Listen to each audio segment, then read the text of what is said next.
Hello, my name's David Seaman, and this is the Three Lions Podcast.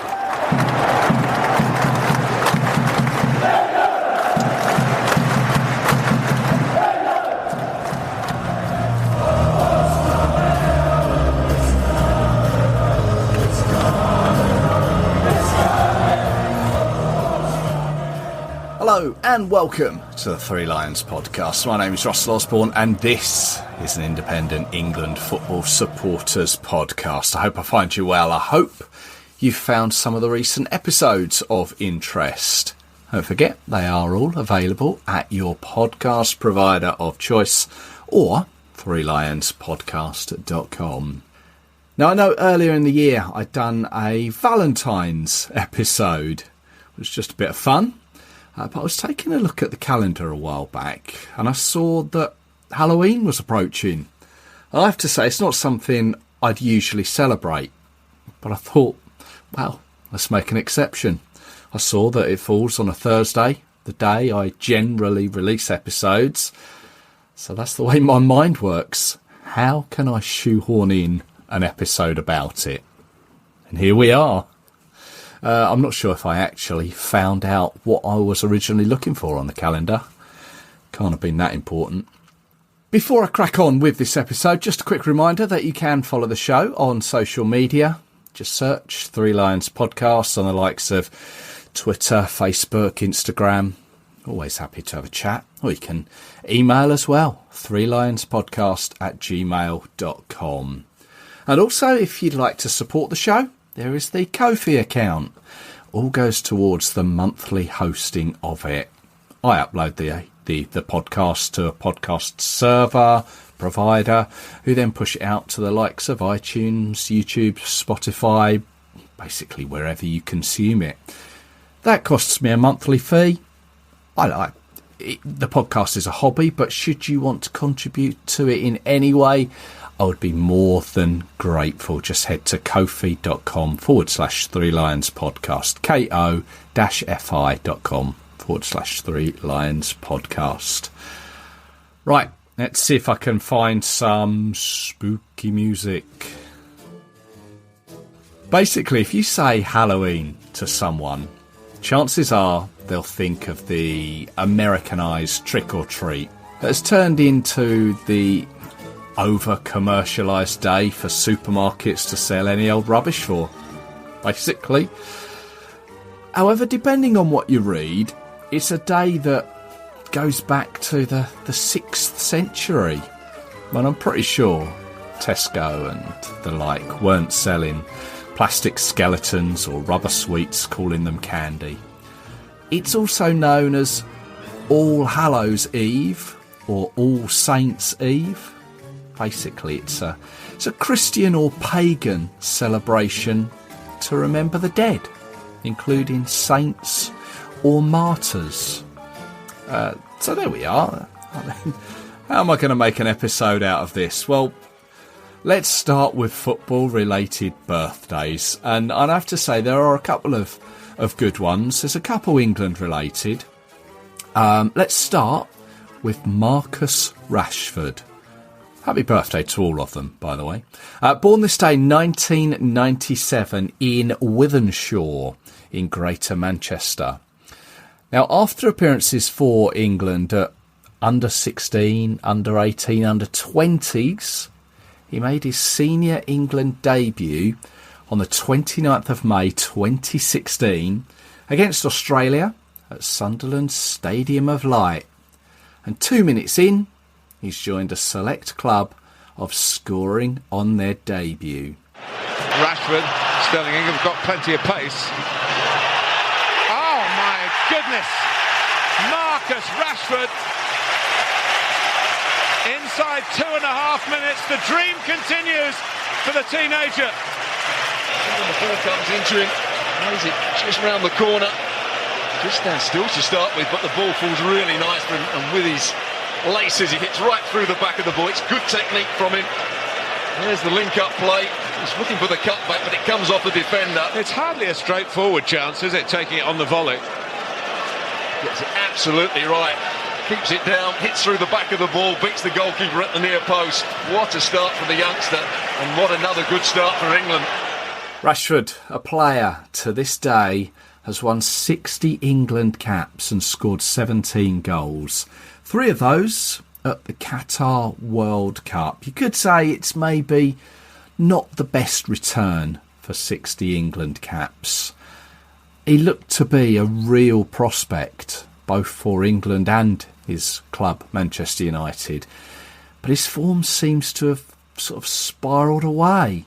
He's not played for England since coming on as a 74th minute substitute against Brazil earlier this year. He wasn't selected for the summer's Euro squad for Germany. As I say, he's now 27 years old, and I've said it before, perhaps it's time for him to leave Old Trafford. Get his career and his England career back on track. He's still got plenty of time. Now, there's one other player, England related, that shares their birthday with Marcus Rashford today. Being an England goalkeeper can be a frustrating position, especially if you're not the regular number one. I mean, think currently. Aaron Ramsdale, Nick Pope, Dean Henderson, they're all waiting for Jordan Pickford to slip up. But with 70-odd caps to his name, it is a waiting game. Of course, Peter Shilton, England's most capped senior player, held off competition from Chris Woods. And back in the mid-90s, Nigel Martyn and Tim Flowers, well, they were generally behind David Seaman. Also, another keeper of that time was Ian Walker. Born this day, 1971. Makes him 53 today. Son of former Norwich and Everton manager Mike Walker, who incidentally was born in Wales and played 4 times for their under-23 side, he too as a goalkeeper. But back to his son, Ian. He was between the sticks for Tottenham at the time. He'd also go on to play for Leicester City. He only won 4 caps for England. 3 of those came as a substitute, his first being back in 1996. But his most famous or infamous moment, depending on what way you look at it, came in his 3rd cap, Italy at home in 1997. David Seaman had pulled out injured. It was a World Cup qualifier at Wembley. England lost 1-0, courtesy of a goal from Gianfranco Zola. England's turn to trade space. Costa Curta, it's a terrific ball, controlled by Zola! A magnificent goal for Italy. Zola got free, pulled the ball down with real aplomb and thrashed it past Walker. With 19 minutes gone. Well, that's poor defending from England. That ball travelled some 40, 50 yards. Pearce hasn't spotted the run of Zola. He's got in behind him. And when he does get in behind, it's a great first touch and an even better second touch. Walker being at the near post, he won't be particularly happy about that. Walker, at the time, was generally blamed for it, being beaten at his near post. But in truth, Sol Campbell, his Tottenham teammate at the time, probably wasn't close enough to Zola, and all around at the back it was poor. Walker would be called up to participate in 46 England squads, patiently waiting on the bench, waiting for his chance, including all the way through Euro 96. After his first cap in 1996, his last one came in 2004 in a friendly against Iceland at Manchester City. So I've got 2 England players born this day. Here's a couple of foreign players who I'm sure you'll recognise. Dunga, 91 caps for Brazil. Born this day 1963. 5 of those caps were against England. And he would also go on to manage his country, where he also took charge of them against us in a 2009 friendly in Qatar. England lost that game 1-0 thanks to a early second half goal from Nilmar. And then another famous player to have a birthday on Halloween and, well, have quite the effect against England. Marco van Basten, born a year after Dunga in 1964, 58 caps and 24 goals for the Dutch. Not only played against England, but managed against us too. Friendlies in 2005 and 2006. He twice played against us, scoring a hat-trick in the 1988 Euros that the Netherlands went on to win. Well, this is a prolific spell by Holland. Kieft! Oh, Van Basten! Well, it's a hat-trick. And the Dutch have surely cracked it now. The third goal from the corner kick. The near post corner flicked. I have to be honest, I struggled with players. I couldn't find an England player with a remotely sounding Halloween name. Maybe I've missed the obvious ones. Have a think. Let me know. But as I say, it is a day where people celebrate the dead. And there was one England player who passed away this day. Ken Shelito. He was a Chelsea fullback. He made one appearance for England back in 1963 in a 4-2 away win over Czechoslovakia in a friendly. As I say, he passed away this day, 2018, aged 78. Now, the international calendar doesn't really have matches played at the end of October, so it would come as no surprise that the senior men have never played on Halloween. However, there have been some other matches that were played of note. 1973, England amateurs played West Germany in a fixture at Wembley in the UEFA Amateur Cup. It was a qualifier. They won 1-0, but we were drawn in a 3-team group that also featured Malta. However, West Germany would go on to qualify for the UEFA Amateur Cup on goal difference. They went on to make the finals the following year in 74. It seems to be much like the Nations League finals, where you qualify to get to it and you play a semi-final and a final. Now, they beat the Netherlands on penalties in a semi-final to face Yugoslavia in the final. But both sides, Yugoslavia and West Germany, decided not to play the game and just share the trophy. Obviously, there's not a great deal of information on the UEFA Amateur Cup of the early 1970s, but that's an interesting one. A few years later, 1977. Now, an England team played, but it was a testimonial. Over the years, England have been invited to play in various testimonials for various players. It doesn't happen so much these days. But back in 1977, West Ham had one for Trevor Brooking after he'd spent 10 years at the club. Now, Trevor Brooking would go on to make 47 appearances for England, but at the time, he'd only made 18, and he was having a testimonial.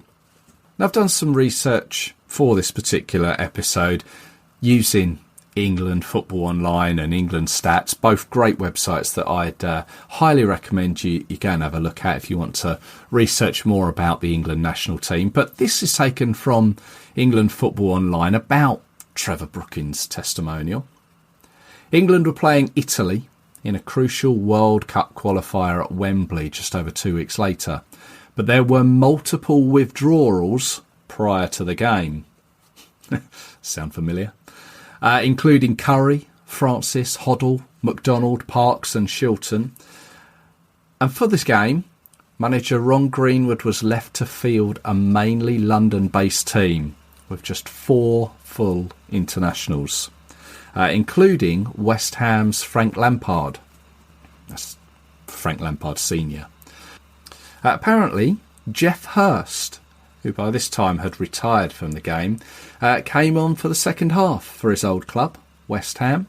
But Trevor Brooking was to score for West Ham. As in testimonials, that tends to happen, doesn't it? The player whose testimonial it is will always get the chances put on a plate for him to score, and Brooking did. They ran out 6-2 winners, and Hollins and Bowles got the goals for England.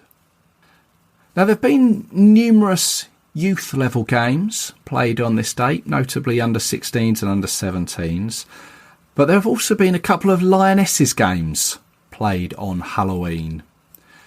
2013, the side travelled to Adana in Turkey for a 2015 World Cup qualifier.